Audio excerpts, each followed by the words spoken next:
समझना संधारित्र का संयोजन और श्रेणी क्रम संयोजन में जो संधारित्र का समतुल्य धारिता का व्यंजक क्या होगा इसको जानेंगे बच्चों।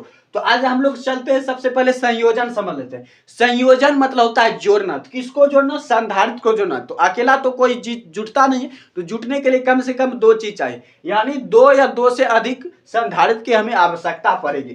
तो देखिए संयोजन जो है दो तरीका से हमेशा आप कर सकते हैं। एक होता है समांतर क्रम, एक समांतर क्रम, और दूसरा होता है श्रेणी क्रम, दूसरा होता है श्रेणी क्रम।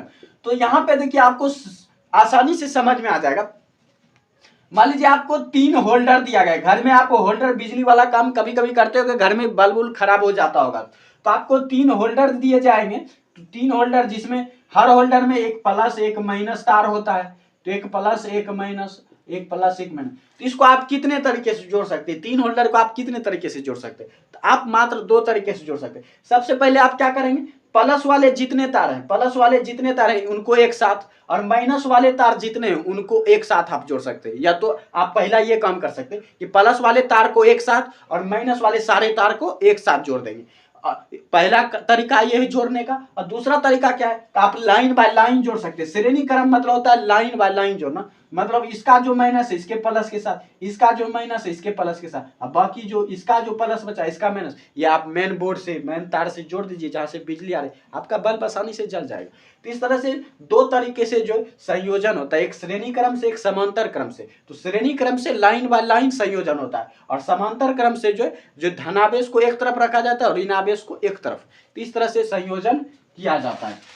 तो आज हम लोग को जो समझना है श्रेणी क्रम को समझना, तो श्रेणी क्रम संयोजन का समतुल्य धारिता निकालना। तो हम मान लेते कि हमारे पास 3 संधारित्र हैं। कितने संधारित्र हैं? 3 संधारित्र हैं। तो ये संधारित्र मान लेते, एक संधारित्र हो गया, ये 2 संधारित्र, और ये तीसरा संधारित्र। इसमें जो प्लस प्लस प्लस, तो प्रेरण की घटना से इधर हो जाएगा माइनस माइनस, फिर यहाँ पर plus plus plus plus plus हो जाएगा, तो प्रेरण की घटना से ये माइनस माइनस हो जाएगा, फिर ये प्लस होगा तो इधर माइनस हो जाएगा। तो ये जो हमारे पास 3 जो संधारित्र हैं, 1 2 3, ये 3 संधारित्र हैं हमारे पास। अब देखिए यहाँ पे, अब इनको जोड़ना लीजिए, हमने कनेक्शन जोड़ दिया इस तरह से। अब तीनों को जो एक जो है भूमि में जुड़ा रहा था, एक चालक भूमि में जुड़ा हुआ था, तो हमने भूमि से एक एक चालक सबका जोड़ दिया। तो इस तरह से हम 3 संधारित्र को श्रेणी क्रम में जोड़ दिया, लाइन बाय लाइन हमने जोड़ दिया है। अब देखिए यहाँ पर पॉइंट क्या है कि श्रेणी क्रम में विभव बढ़ जाता है। श्रेणी क्रम में विभव क्या होता है? बढ़ जाता है। आपको ये पॉइंट याद रखना है, ये पॉइंट आपको काम देगा जितने भी संयोजन आप बनाएंगे। जैसे अभी संधारित्र का संयोजन है, तो आप जब विद्युत धारा का चैप्टर पढ़ेंगे तो उसमें प्रतिरोध का संयोजन आएगा, तो उसमें भी आपका ये ट्रिक काम देगा कि श्रेणी क्रम में विभव बढ़ जाता है और आवेश समान रहता है, यानी आवेश तीनों के लिए बराबर। इस पर क्यू आवेश है तो इस पर भी क्यू, इस पर भी क्यू आवेश होगा, लेकिन विभव बढ़ जाएगा। ये V1 होगा तो इसका V2 होगा, इसका V3 होगा, तो विभव बढ़ जाता है। विभव क्या होता है? बढ़ जाता है। अब लिखना है भाषा। तो भाषा कैसे लिखेंगे?